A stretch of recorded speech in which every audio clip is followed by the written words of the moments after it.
સાચા કે ખોટા આદિવાસીને લઈને જે રાજકારણ થઈ રહ્યું હતું એમાં હવે આણંદના પ્રમુખ પદની જે ખુરશી છે એ ભાજપના હાથમાંથી નીકળી જતી દેખાઈ રહી છે.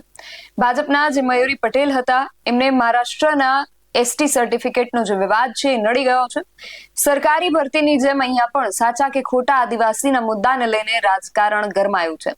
આખો મામલો શું છે તેના વિશે વિગતે વાત કરીએ આ અહેવાલમાં. જય હિન્દ BSI TV ન્યૂઝ પર આપની સાથે હું છું નિધિ ગઢવી.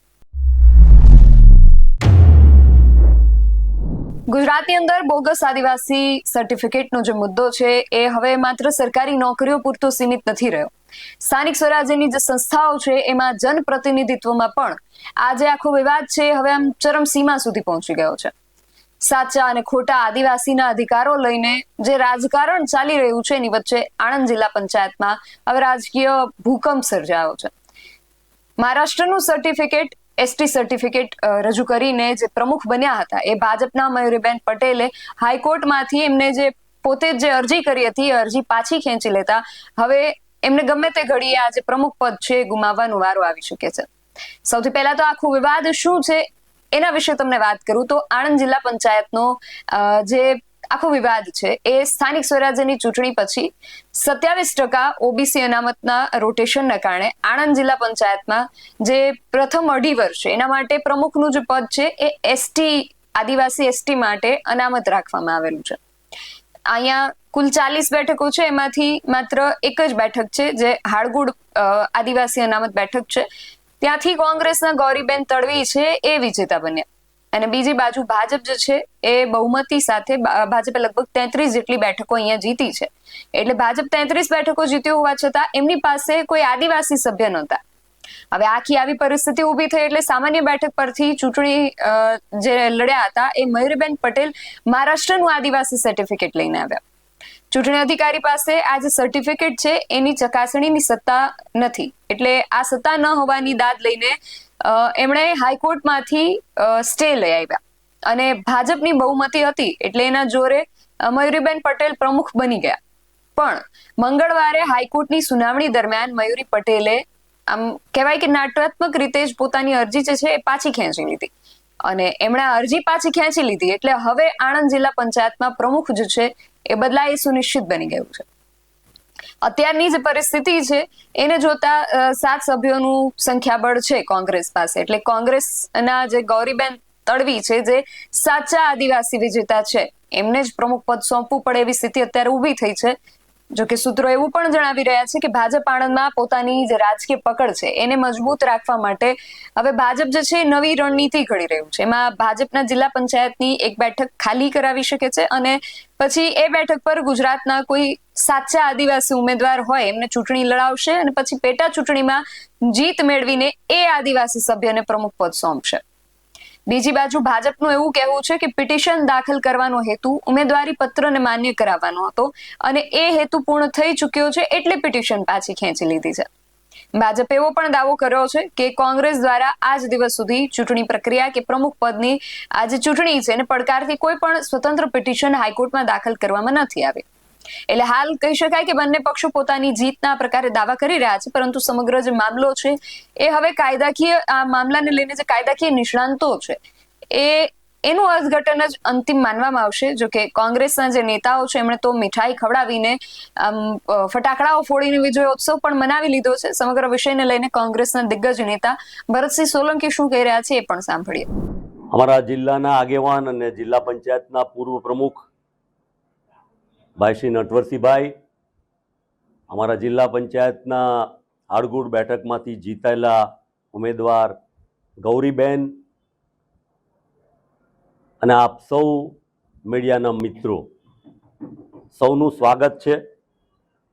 આજે અમને જે જાણવા મળ્યું અમારા હાઈકોર્ટ અને સુપ્રીમ કોર્ટના વકીલ જે એપિયર થયા હતા આજે અમારી જિલ્લા પંચાયતના પ્રમુખની પિટિશન બાબતે, ત્યારે અમને ખૂબ આનંદ સાથે અમારા વકીલોએ જણાવ્યું કે ગુજરાતના હાઈકોર્ટના આ ઐતિહાસિક ચુકાદામાં અમારા જિલ્લા પંચાયતના પ્રમુખના ઉમેદવાર ગૌરીબેને જે ફોર્મ ભર્યું હતું અને એ ફોર્મને જિલ્લા પંચાયતના ચૂંટણી અધિકારીએ મંજૂર કર્યું હતું અને સાથે સાથે ભારતીય જનતા પાર્ટીએ જે ઉમેદવારનું ફોર્મ ભર્યું હતું એને રિજેક્ટ કરવામાં આવ્યું હતું, જેની સામે ભારતીય જનતા પાર્ટી હાઈકોર્ટમાં જઈને એમણે સ્ટે ઓર્ડર લાવી અને અમારા ઉમેદવારનું ફોર્મને એને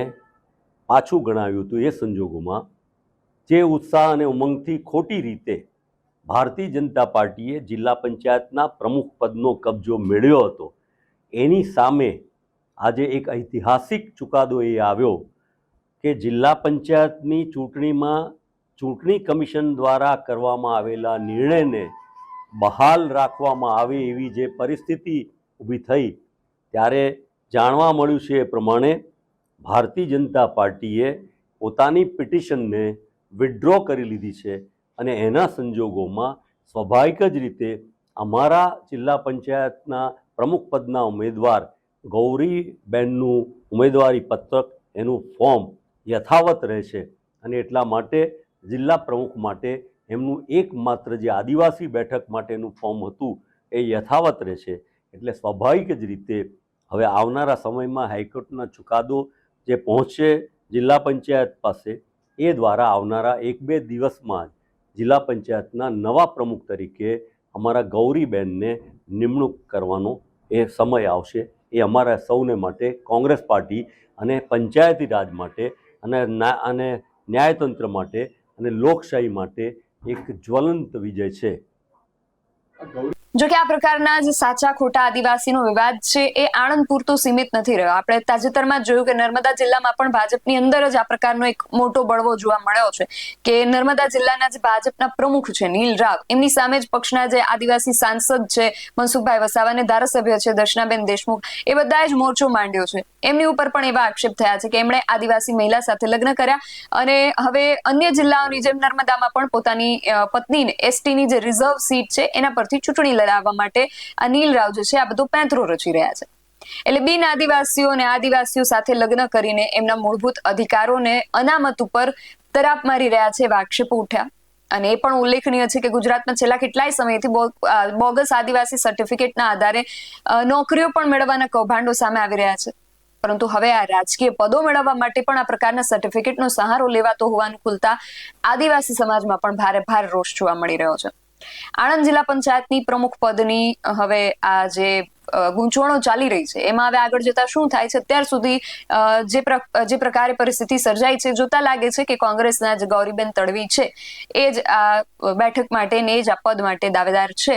પણ હવે ભાજપ આમાં આગળ જતા શું કરે છે, શું પગલા લે છે, અત્યાર સુધી એડી ચોટીનું જોર લગાવ્યું છે, આગળ જતા હવે ભાજપ આમાં શું પગલા લે છે એ પણ ખાસ જોવાનું રહેશે. તમારું આ સમગ્ર વિષયને લઈને શું મત છે, તમારો મત અમને કોમેન્ટ બોક્સમાં ચોક્કસથી જણાવજો. આવા જ અહેવાલો સાથે મળતા રહીશું. તમે મારી યુટ્યુબ ચેનલને સબસ્ક્રાઇબ કરવાનું અને અમને ફેસબુક અને ઇન્સ્ટાગ્રામ પર ફોલો કરવાનું ભૂલશો નહીં. બાકી અવનવી અપડેટ્સ માટે આપ જોતા રહો BSI ટીવી ન્યૂઝ. નમસ્કાર.